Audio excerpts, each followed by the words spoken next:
आज हम जानते हैं श्रावण सोमवार की कथा के बारे में। श्रावण सोमवार की कथा भगवान शिव को समर्पित है और विशेष रूप से श्रावण मास जुलाई अगस्त के बीच के प्रत्येक सोमवार को की जाती है।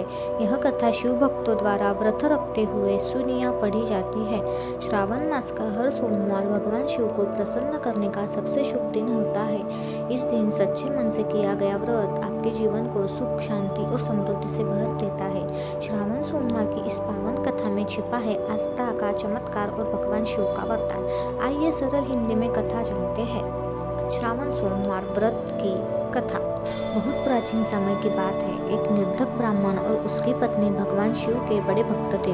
वो दोनों हर श्रावण मास में सोमवार का व्रत रखते और शिवलिंग पर जल चढ़ाते। उनका एक ही सपना था कि उन्हें एक पुत्र रत्न की प्राप्ति हो।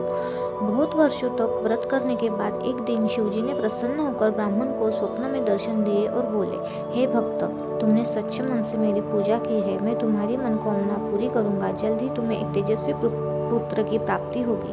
कुछ समय बाद ब्राह्मण की पत्नी ने एक सुंदर पुत्र को जन्म दिया। वह बच्चा बड़ा होकर बहुत बुद्धिमान, धर्मपरायण बना। पूरे गांव में उसकी प्रशंसा होने लगी। ब्राह्मण परिवार ने भगवान शिव का धन्यवाद किया और अपने बेटे को भी शिव भक्त बनाया। उस दिन से हर वर्ष श्रावण मास में सोमवार को व्रत रखने और शिवजी की पूजा करने की परंपरा शुरू हुई। माना जाता है कि जो सच्चे मन से श्रावण सोमवार को व्रत और पूजा करता है उसकी सारी मनोकामनाएं पूरी होती है, चाहे वह संतान सुख हो, विवाह का इच्छा, व्यवस्था, धन या सफलता। श्रावण सोमवार व्रत के लाभ: कुंवारी कन्याओं को अच्छा वर मिलता है, जैसे पार्वती को शिवजी मिले। संतान प्राप्ति की इच्छा पूरी होती है। रोग और शत्रुओं से मुक्ति मिलती है। मन की हर इच्छा पूरी होती है। अब हम देखेंगे श्रावण सोमवार व्रत की विधि। सुबह स्नान करके साफ वस्त्र पहने, व्रत का संकल्प ले, शिवलिंग पर जल, बेलपत्र, दूध, शहद, दही, घी, गंगाजल चढ़ाए।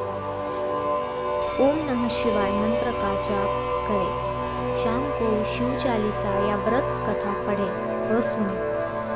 प्रतिदिन फलाहार करें या एक समय भोजन करें। श्री शिवाय नमस्ते।